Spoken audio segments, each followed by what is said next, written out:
Okay, today we're going to talk about cooking in bamboo. This is something we do quite a lot when we go back to the village, but it's something that could be useful to people who are just wandering around in the forest and to practicing survival or something else. It's very common all over Southeast Asia to use bamboo for cooking. It's not just because someone doesn't have a pot or anything. It's because the bamboo gives the food a nice smoky taste. So here you can see the mixture being prepared. This is tapioca leaves and chicken and some other herbs. There's some lime leaves and stuff. And you add quite a bit of salt as well because the bamboo absorbs some of it. So all you have to do is fill the bamboo with the food that you want to cook. It can be pork, chicken, fish. In some cases rice also. With rice you have to add some water.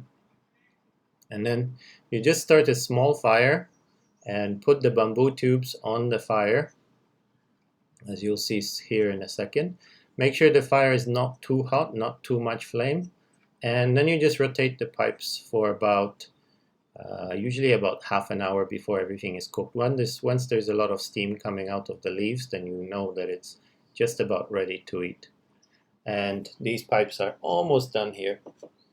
So once you're finished with the cooking, you can take out the food onto a plate or bowl of some kind, and it doesn't look super appealing, but it actually tastes very, very good. So if you're in Southeast Asia, or even if you want to try this somewhere else on your own, it's well worth doing. All right, thanks, bye.